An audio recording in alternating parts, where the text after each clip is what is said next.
Hello students, this is Tagore Palniketan Public School. Today we will study class 8 subject science and in science chapter 11 force and pressure. तो हमारे topic होंगे सबसे पहले force क्या होती है। देखिए, अ पुश और pull on an object is called force. किसी भी ऑब्जेक्ट के ऊपर अगर हम उसको पुश करते हैं या पुल करते हैं, जैसे एक डोर है, दरवाजा है, उसको पुश भी किया जा सकता है और पुल भी किया जा सकता है। मींस उसको हम दबा भी सकते हैं, उसको खींच भी सकते हैं। तो ये हो गया एफर्ट, और एफर्ट किसने लगाया? हमने लगाया। तो हम क्या लगा रहे हैं? मींस हम फोर्स लगा रहे हैं। तो फोर्स एक एफर्ट होता है, एक्सटर्नल एफर्ट होता है, जिसको पुश या पुल में हम बता सकते हैं कि ये पुश और पुल होता है किसी ऑब्जेक्ट के ऊपर, उसी को फोर्स बोलते हैं। फोर्स की यूनिट होती है न्यूटन। इसको न्यूटन ने डिस्कवर किया था, तो इसको न्यूटन ही इसने यूनिट अपने नाम में देती है, और इसको कैपिटल एन से हम शो करते हैं। फोर्स को डिनोट करते हैं एफ से, कैपिटल एफ से, ऐसे, ठीक है। और यूनिट होगी इसकी कैपिटल एन। जैसे मान लीजिए हम डिस्टेंस को मीटर किलोमीटर में या टाइम को सेकंड में मेजर करते हैं, ठीक है। ऐसे ही वेट को किलोग्राम में मेजर करते हैं। तो हम फोर्स को न्यूटन में मेजर करेंगे। जैसे एग्जांपल के लिए 10 न्यूटन फोर्स, कहीं पे 20 न्यूटन फोर्स आएगी, ऐसे। तो ये न्यूटन में हम मेजर करते हैं फोर्स को। अब हम नेक्स्ट जो है वो इफेक्ट चेक करेंगे कि फोर्स के इफेक्ट कितने होते हैं, मतलब फोर्स अपना इफेक्ट कहाँ पे दिखा सकती है, वो देखिए इफेक्ट्स ऑफ फोर्स में। नंबर 1 है can move stationary objects. A force on an object can move. कैसे? कि मान लीजिए कोई ऑब्जेक्ट स्टेशनरी है। स्टेशनरी मींस वो ऑब्जेक्ट जो है एक ही पोजीशन पे खड़ा है, जैसे ये है। तो जब उसके ऊपर फोर्स लगाएंगे तो ये मूव करने लग जाएगा, मूव करने लग जाता है। मींस फोर्स ने क्या किया, एक स्टेशनरी ऑब्जेक्ट को मूवमेंट करवा दी, उसकी मूव करवा दिया उसको। सेकंड है force can stop moving objects. अगर कोई ऑब्जेक्ट मूव कर रहा हो तो हम फोर्स लगा के उसको रोक भी सकते हैं। जैसे मेरे पास जैसे हम खेल रहे हैं, एक फुटबॉल आती है, किसी ने किक किया, फुटबॉल आई और फुटबॉल को मैंने ऐसे लेग लगा के ऐसे उसको रोक दिया, तो वो मूविंग ऑब्जेक्ट था। जैसे हमने फोर्स अप्लाई की वो बॉल रुक गई। तो इसे क्या पता चला कि force can stop moving object. Third है force can change the speed also. Force जो है वो स्पीड भी चेंज कर सकती है। जैसे एक साइकिलिस्ट जो है वो साइकिल चला रहा है, ठीक है, और वो थोड़ा धीरे साइकिल चला रहा है, और हम उसको पीछे से पुश कर देते हैं, धक्का दे देते हैं पीछे से, तो उसकी स्पीड बढ़ जाएगी। स्पीड बढ़ जाती है, यहाँ से क्या पता चलता है कि फोर्स जो है स्पीड को चेंज भी कर सकती है। अगर हम उसको खींचते हैं, मतलब पुल करते हैं उसको पीछे से पकड़ के, तो वो आराम से हो जाएगा, धीरे हो जाएगा, उसकी स्पीड जो है वो स्लो डाउन हो जाएगी। तो इससे स्पीड चेंज हो सकती है फोर्स से। फोर्थ पॉइंट है force can change the direction. Force direction को चेंज कर सकती है। डायरेक्शन कैसे चेंज हो सकती है फोर्स की, वो देखिए।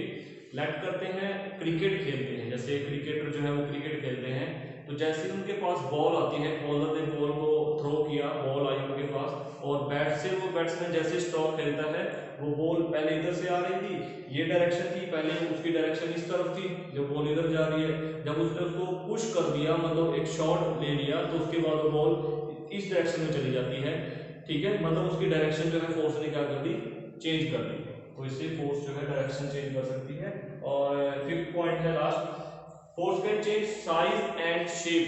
फोर्स जो है वो साइज और शेप भी चेंज कर सकती है। साइज और शेप कैसे चेंज कर सकती है, इसका एग्जांपल देखते हैं। जैसे लेट करते हैं, मेरे पास एक बैलून है, ठीक है, बैलून है मेरे पास एक, और बैलून में एयर है अंदर, तो इसको हम दबा देते हैं, साइड से पकड़ के ऐसे दबा देते हैं, मींस हम फोर्स अप्लाई कर देते हैं। और दबाने से क्या होगा, इसकी शेप कुछ ऐसे हो जाएगी, अब की बार कुछ ऐसे हो जाएगा। जब दबा दिया इसको, पहले शेप ये थी, दबाने के बाद ये कुछ ऐसे हो गया।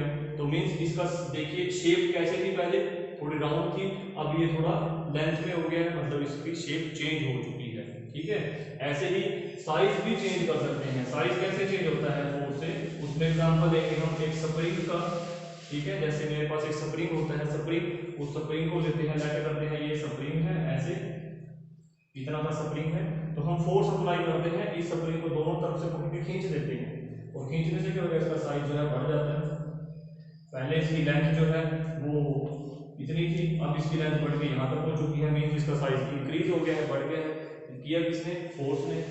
तो force can change the size and shape, ठीक है जी। नेक्स्ट हम पढ़ते हैं रिजल्टेंट फोर्स। रिजल्टेंट फोर्स कैसे चेक करेंगे वो देखिए। रिजल्टेंट फोर्स को पढ़ने से पहले हम फोर्स की डायरेक्शन के बारे में थोड़ा सा जान लेते हैं। डायरेक्शन कैसे होती है फोर्स की, फोर्स किस तरफ डायरेक्टेड होगी। लेट करते हैं, ये एक ऑब्जेक्ट है, ठीक है, ये 2 किलोग्राम का ऑब्जेक्ट है और ये प्लेन सरफेस पे रखा हुआ है, ऐसे प्लेन सरफेस है ये यहाँ पे रखा हुआ है और इधर से फोर्स अप्लाई करते हैं इस तरफ से, यहां से इसको धक्का देते हैं तो ये खिसक के यहाँ पे चला जाएगा, यहाँ पे आ जाएगा ये 2 किलोग्राम का ऑब्जेक्ट, ठीक है।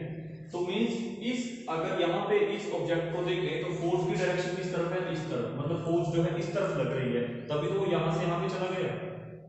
अब हम रिजल्टेंट फोर्स निकालेंगे, तो रिजल्टेंट फोर्स निकालने के लिए हमें 2 या 2 से ज्यादा फोर्सेस चाहिए होती है।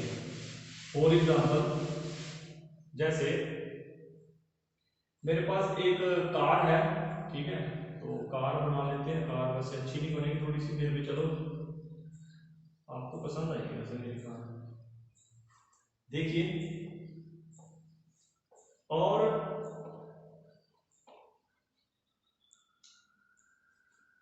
ये एक कार है, इस कार के ऊपर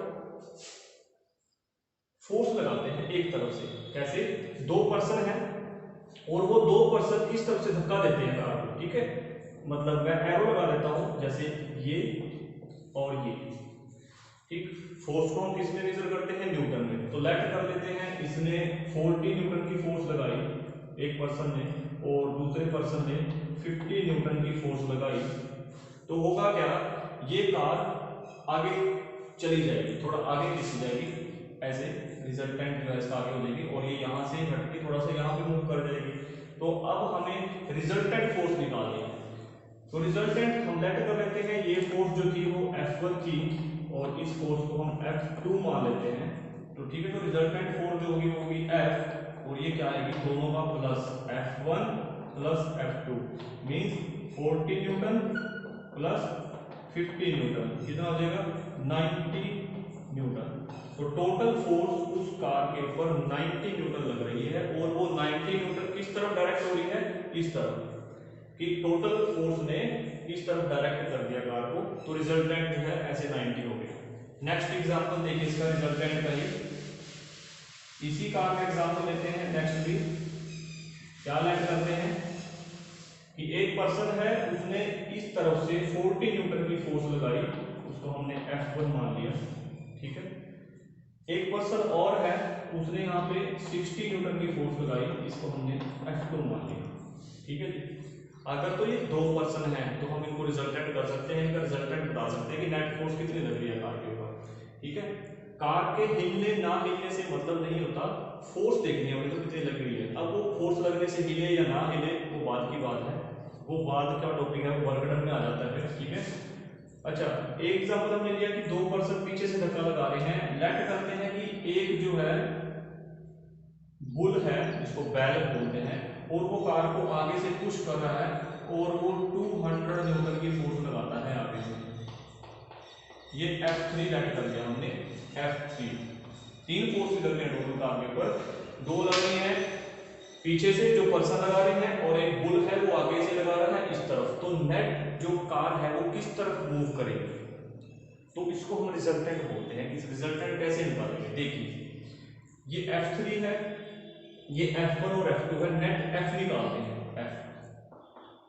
तो F निकालने के लिए क्या करना पड़ेगा, इन दोनों फोर्सेस को प्लस करना पड़ेगा क्योंकि ये एक डायरेक्शन में है, इस फोर्स को अलग काउंट करना पड़ेगा क्योंकि ये अलग डायरेक्शन में है, ठीक है। तो एक तो है हमारे पास 200 न्यूटन फोर्स जो इस तरफ से लग रही है और जो उस तरफ से लग रही है वो है 60 प्लस 40 मींस 100 न्यूटन। ये 100 दो फोर्सेज आ गई, हमने रिजल्टेंट निकाला। तो रिजल्टेंट के लिए कैसे करना है, देखिए इस टोटल फोर्स की डायरेक्शन ये है, इस फोर्स की डायरेक्शन ये है, तो जब फोर्सेज जो है वो अपोजिट डायरेक्शन में होती हैं तो वहां पे माइनस होता है, माइनस होता है मींस इस कार के ऊपर जो नेट फोर्स एक्ट करेगी वो 100 न्यूटन की करेगी और 100 न्यूटन की जो नेट फोर्स है उसकी डायरेक्शन किस तरफ होगी, इस तरफ, ऐसे। ये रिजल्टेंट फोर्स हो जाएगी, ऐसे इस तरफ हो जाएगी।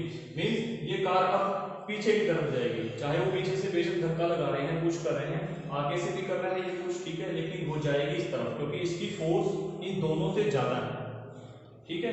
अगर फोर्स इक्वल हो जाती है, अगर फोर्स इक्वल होगी, लेट करते हैं ये 40 60 की है और यहाँ पे ये 100 हो जाती है, तो अब क्या होगा, अब फोर्स जो आएगी कार के ऊपर वो आएगी जीरो। जीरो क्यों?